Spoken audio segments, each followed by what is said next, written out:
할렐루야. 주 예수님 은혜 안에서 평안하셨습니까? 계속해서요. 성경과 한국의 상고사, 한국의 상고사와 성경에 대해서 성경 말씀에 비추어서 말씀을 드리고 있는데요. 자, 이 시간에는 특히 이제 수메르 신전의 특징에 대해서 지난 시간에 말씀을 드리다 말았는데요. 그 수메르 성직자는 환인 환국의 환인들이 제사장이면서 통치자인 것과 일맥 상통하다는 말씀을 드렸습니다. 자, 수메르 사람들의 신전은 도시 중앙에 세워지는데요. 이것은 종교, 신앙이 삶의 중심임을 의미한다고 할 수 있는데요. 각 도시 국가는요, 저마다의 수호신을 그때 당시에는 모셨는데요. 그 이유는요, 그 신들이 우주의 최고의 신로부터 태초에 그 도시를 할당받아 다스리는 것이라 믿었기 때문인데요.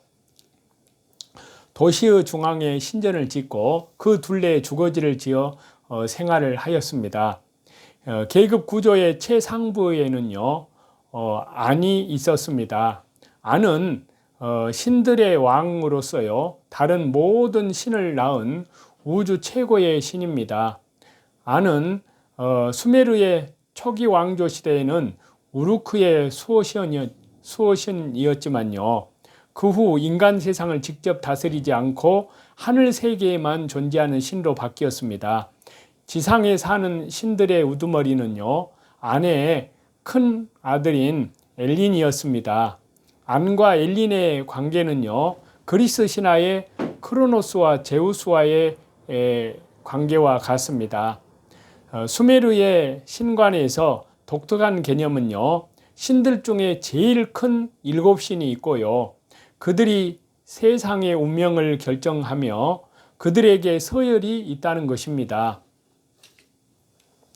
7신 가운데 하늘로 올라가서 한데 자리 잡은 안을 제외한 나머지 6신은요, 수메르의 수호신이 되었습니다.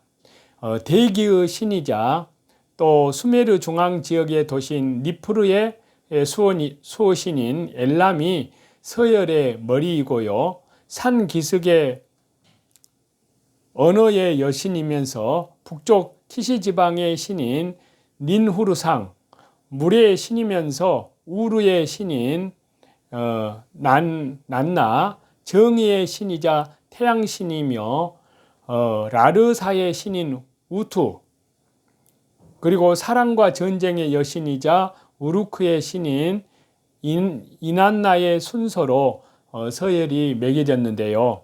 수메르의 다신 숭배 전통은요, 수메르가 망한 이후에도 바벨로니아와 아시리아 같은 후대의 메소포타미아에 전승이 되었고요. 이것이 후에 그리스 로마 신화의 근간이 되어졌다는 것이 바로 계연수의 안경전에 보면은 그렇게 기록이 되어 있습니다. 또 다음으로 수메르 유적지에는요, 거대한 신전들이 세워진 흔적이 무수합니다. 자, 이것은요, 수메르인들은 자신들이 신을 섬기도록 창조되었다고 믿었습니다. 수메르인들은요, 풍요로운 수확을 기원하면서 신전에 제물을 바쳤는데요, 이후에 제사 의식은 더욱 정교해졌습니다. 멀리 티그리스강 북쪽으로 약 500km 떨어진 아수르 지역까지 훨씬 더 거대하고 웅장한 신전이 세워졌는데요. 어떤 신전은 레바논에서 들여온 삼나무와 아나톨리아에서 들여온 구리로 지었다고 합니다. 당시에 종교를 위한 그런 중요한 장소를 마련하거나 또 종교의식에 그들처럼 수많은 자원을 쏟아부은 사회가 전혀 없었습니다. 다른 고대 사회에서는 인간의 운명이 완전히 신의 뜻에 좌우된다는 생각을 하지 않았기 때문입니다. 반면에 수메르는 신의 뜻에 의해서 인간의 운명이 좌지우지된다고 믿었습니다. 수메르인들은요, 자신들이 신을 섬기기 위해서 창조된 사람들이라고 생각을 했다는 것입니다. 그리고 수메르 다신 신앙이 그리스의 다신교로요, 그리스의 다신교 영향이 로마를 거쳐서 카톨릭이 종교 다원주의를 낳았는데 지대한 영향을 미쳤다고 할 수 있습니다. 수메르 문명은요, 시초에 어떤 신앙인지 기록을 통해서는 확인할 수가 없습니다. 그렇지만요, 시대를 거듭할수록 다신 신앙, 잡신 신앙으로 흘러갔습니다. 이것이 바로 그리스의 다신 신화, 잡신 신화를 낳았습니다.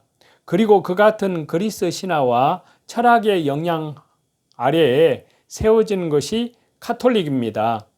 이것이 지금 이 시대의 종교다원주의로 규결되는 것은 지극히 당연한 그런 결과라고 할 수 있습니다. 그러니까요, 수메르 다신에서 그리스 다신 신화로 영향을 주었고, 그리스 다신 신화에서 이 세상의 민족들 다신 범신론에 영향을 주었습니다. 그리고 이것이 정말 지금 이 시대에 카톨릭의 종교다원주의에 영향을 주었던 것입니다. 이러한 수메르 문명은요, 역사적으로 미스테리에 가까울 정도로 탁월하고 완벽한 일반 은총의 영역의 문화를 그 머나먼 과거에 창출하였다는 사실인데요. 그렇지만요, 그들의 신앙, 그들의 종교는 세상의 모든 물질 문명의 흐름과 마찬가지로 불신앙적인 방향으로 흘러갔다는 것입니다. 또 다른 한편으로요, 그들의 종교는 모든 다신교, 우상 종교의 모체가 되어버린 것입니다. 가장 탁월하고 가장 오래된 문명으로서 수메르 문명이 우상의 종교로 치우쳐버린 이러한 것은 너무나 안타까운 일인데요. 그렇지만요, 우리는 이러한 사건 이면에 담겨진 의미를 올바로 헤아려야만 한다는 것입니다. 여기에 대해서 좀 더 본격적으로 좀 말씀을 드려보면은요, 자, 수메르 문명의 기원은 바로 우리나라 환국이라는 사실입니다. 자, 수메르 문명은요, 다른 모든 문명보다 엄청나게 발달하였고요, 그 어떤 문명보다 오래된 문명입니다. 그러면 수메르인들은 과연 어디서 왔을까요? 이것이 수메르 문제의 화두입니다. 아까 서두에 말씀드렸다시피 바로 수메르 문명의 기원은 우리나라 환국입니다. 환단고기에 수록된 거기에 보면요, 세계 문명이 어디서부터 비롯되었는지, 그리고 어떤 방향으로 전파되었는지를 보여줍니다. 인류가 하나의 뿌리를 갖고 있다는 전제하에서 볼 때요, 모든 문화, 문명의 뿌리는 천산에서 시작된 환국에서 기원한다고 봅니다. 그리고 그것이 지금까지 서구학자들이 발굴해낸 최고의 문명, 수메르 문명을 창출해냈다는 것인데요. 달리 말씀드리면 수메르 문명이 확고하게 우리나라 환국에서 기원하는 것이라고 보고요, 또 이를 단언하는 그러한 바입니다. 아울러서 앞에서 우리나라 환인 환국의 12분국을 다루면서 확인을 하였지만요, 그 가운데 수메르 지역에 위치한 나라가 수미리국입니다. 환단고기 삼성기에서는요, 환국의 영토가 남북 5만리, 동서 2만리에 이르고요, 12개국의 나라로 이루어져 있다는 것, 12개국 중에 수밀이국이라는 나라가 있는데요, 그것을 수메르라고 한다는 것입니다. 자, 이 같은 기록을 통해서도요, 수메르가 환국에서 유래되었음을 분명히 알 수 있는데요. 이 외에도 수메르가 우리나라 환국에서 나왔다는 것은 다양한 증거, 구체적인 증거를 통해서도 확인할 수 있고 입증할 수 있다는 사실입니다.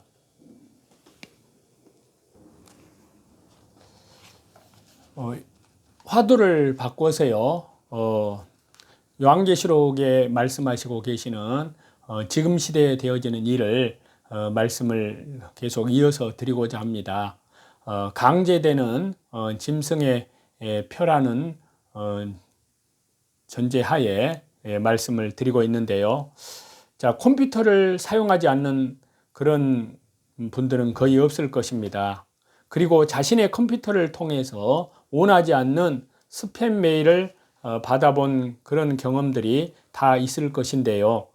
내 컴퓨터지만 인터넷에 접속이 되면 내가 원하든지 원치 않든지 다양한 스팸 메일이나 악성 코드, 바이러스 등에 의해서 침범을 당하게 되는데요. 나의 의사와 상관없이 이루어지는 일들입니다.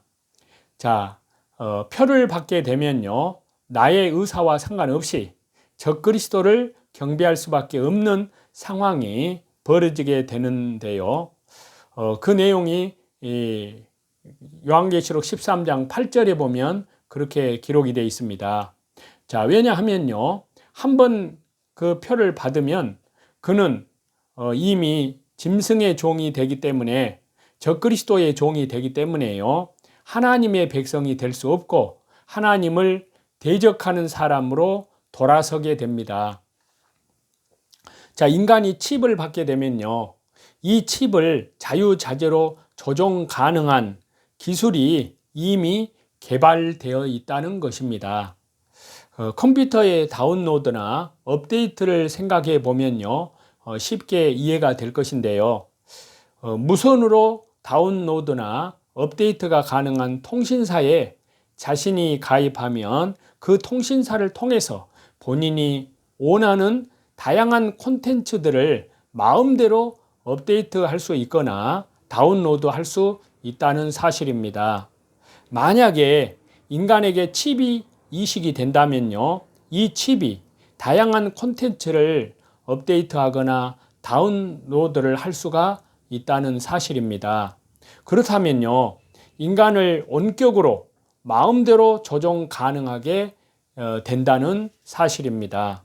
칩을 이식한 인간들을 무선으로 통제하고 조종하기란 아주 쉬운 일이 됩니다. 4차 산업혁명의 핵심 기술 중에 하나가 아이옵 기술인데요. 즉 신체 인터넷 기술입니다. 대부분의 사람들은 이미 신체가 인터넷 역할을 하기 때문에요. 적그리스도 정부가 짐승 정부가 사람들을 굴복시키고 경배하도록 하는 일은 아이오파가 된 인간들에게는 식은 죽 먹기입니다. 자, 현재도 그렇지만요, 짐승의 표가 등장할 때 우리는 수차례 이 표를 받지 말 것을 외치는 소리를 성경에서 하고 있는 말씀을 듣고 또 들을 것입니다. 그럼에도 불구하고요, 이 표를 받는다는 것은 교회는 다닐지 모르지만 내가 예수님을 믿지 않는다는 사실을 반증한다고 할 수 있습니다. 그리고 짐승에게, 적그리스도에게 경배하고 그를, 적그리스도를 섬기겠다는 무언의 의사 표시와도 같기 때문에요, 그는 구원을 받을 수 없게 됩니다. 하나님의 백성은 절대 짐승의 표를 받지 않는다는 것입니다. 이미 신체 인터넷 기술이 널리 보급될 것임을 알리는 그러한 기사들이 줄을 이어 나오고 있고요. 첨단 과학의 선물로 인간이 컴퓨터화 되면서 초지능, 초연결, 그리고 초융합의 시대를 향해 달려가고 있습니다. 온 세상이 이런 세상을 환영하며 받아들이겠지만요, 성경 말씀으로, 하나님 말씀으로 깨어있는 성도들은 이 사실을 알고 교회와 성도들에게 전하게 될 것입니다. 아직 기회가 있을 때 미리 준비하고 마음의 각오를 말씀과 기도로, 믿음으로 단단히 해야 될 줄로 믿습니다. 신약성경 야고보서 5장 12절에서 20절 말씀을 보시면요, 여기 본문의 내용을 보시면 고난 가운데, 환난 가운데에서 하나님을 찾으라는 그러한 내용의 본문을 얘기하고 있습니다. 여기에 보면은요, 무엇보다도 맹세하지 말라고 말씀하시는데요, 하늘이나 땅이나 그 밖에 무엇을 두고도 맹세하지 말라고 말씀하십니다. 다만 예해야 할 경우에는요, 오직 예라고만 하고요, 아니요 라고 해야 할 경우에는 오직 아니요 라고만 하라고 말씀하고 있습니다. 그렇게 해야만 저와 여러분은 심판을 받지 않는다는 것입니다. 저와 여러분 가운데 고난을 받는 사람이 있을 수 있습니다. 그런 사람은 기도하라고 말씀하시고요, 또 즐거운 사람이 있다면 그런 사람은 하나님께 찬송을 하라고 말씀을 하십니다. 저와 여러분 가운데 병든 사람이 있다면 그런 사람은 교회의 장로들을 부르시라고 말씀하고 있고요. 그리고 그 장로들은 주님의 이름으로 그 환자에게 기름을 바르고 그를 위하여 기도해 주라는 말씀을 하고 있습니다. 믿음으로 간절히 드리는 기도는요, 병든 사람을 낫게 할 것이고요, 주님께서 그를 일으켜 주실 것이라는 말씀을 하고 있습니다. 또 그가 죄를 지은 것이 있다면 용서를 받을 것이라는 말씀을 하고 있습니다. 그렇기 때문에요, 저와 여러분은 서로 죄를 고백하고 서로를 위해서 기도하라고 말씀하십니다. 그러면 저와 여러분은 그 병은 낫게 될 것이라고 말씀을 하시는데요, 의인이 간절히 비는 기도는요, 큰 효력을 낸다고 말씀하고 있습니다. 또 엘리야 선지자는요, 저와 여러분, 우리와 같은 본성을 가진 사람이지만요, 비가 오지 않도록 해달라고 간절히 기도를 했을 때 3년 6개월 동안이나 땅에 비가 내리지 않았다고 말씀하고요, 또 다시 엘리야 선지자가 기도하니까 하늘이 비를 내리고 땅은 그 열매를 맺었다고 본문에서 말씀하고 있습니다. 저와 여러분, 또 저와 여러분 가운데 진리를 떠나서 그릇된 길을 가는 사람이 있을 때에는 누구든지 그 사람을 돌아서게 하는 사람은요, 이러한 사실을 알아두라고 말씀하고 있습니다. 죄인을 그릇된 길에서 돌아서게 하는 사람은요, 그 죄인의 영혼을 죽음에서 구할 것이라고 말씀하고 있고요, 또 많은 죄를 덮어줄 것이라고 말씀하고 있습니다. 자, 야고보 사도는요, 이 야고보서 5장 본문에서요, 성도들에게 함부로 맹세하지 말라고 말을 합니다.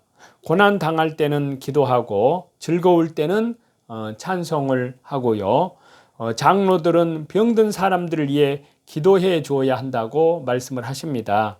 믿음의 기도는 병든 사람에게 큰 효력을 내기 때문인데요, 엘리야가 비가 오지 않도록 기도를 하니까 3년 6개월 동안 비가 내리지 않았고요, 다시 기도하니까 비가 내렸다고 말씀하고 있습니다. 죄인을 그릇된 길에서 돌아서게 하는 사람은 죄인의 영혼을 죽음에서 구하는 것이라고 말씀하고 있습니다. 그리스도인도 세상을 살아가면서요, 질병에 걸리고 여러 가지 어려움과 고난들에 직면하게 되는데요. 그러나 성도는 어려운 일을 당할 때 그 문제와 환경을 보고 고민하고 염려하는 사람이 아니라 오직 하나님 앞에 기도하는 사람이라고 말씀하십니다.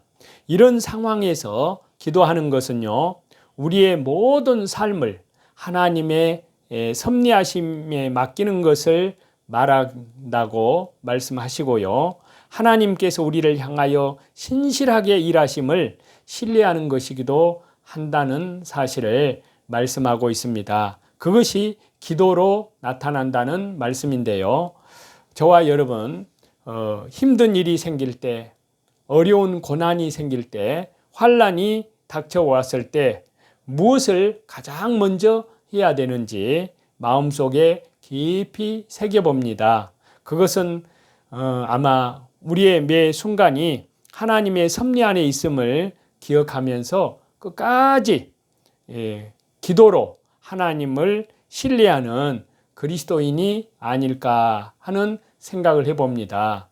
그래서 하나님의 은혜 가운데에서 구약성경 시편 85편에 보면요, 환난 날에 나를 부르라. 그리하면 내가 너를 구원하리라. 내가 너를 영화롭게 하리라. 하나님의 말씀인데요. 그래서 항상 기도하고 또 항상 말씀 영의 양식을 먹고 또 말씀 중심으로 기도 중심으로 예배 중심으로 이제 다가오는 대환난 그 가운데에서 주님 재림하시는 그 순간까지 하나님의 은혜 가운데에서 신실하게 그리스도의 신부들로 그 믿음이 성장해 가고요. 또 아직 구원받지 못한 회개치 않는 분들은 참으로 하나님 살아계심을 알고 이 하나님 앞에 회개하고 우리 주 예수 그리스도의 십자가의 보혈로 죄사함을 받고 영원한 생명을 얻는 그러한 은혜가 주어지기를 우리 주 예수 그리스도 이름으로 간절히 축원합니다. 찬송 드리시겠습니다.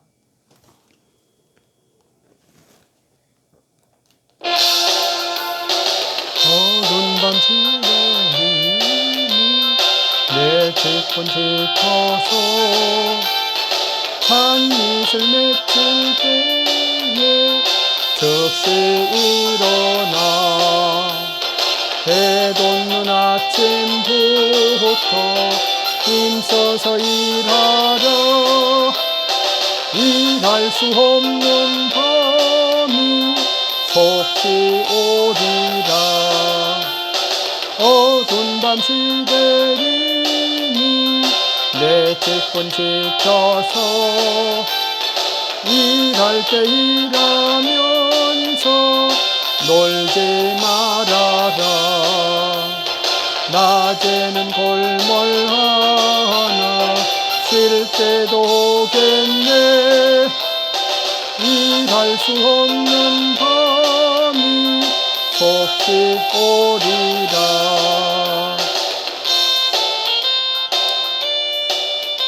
모든 존귀와 영광과 감사와 찬송을 우리 성삼위 하나님께만 돌립니다. 오늘 하루도 그리스도 주 예수님 은혜 안에서 믿음으로 또 모든 삶 가운데 하나님 앞에 살아있는 예배를 드리는 그러한 하나님께 영광과 찬송을 돌리는 그러한 삶이 되어지시기를 우리 주 예수 그리스도 이름으로 간절히 축원합니다. 감사합니다.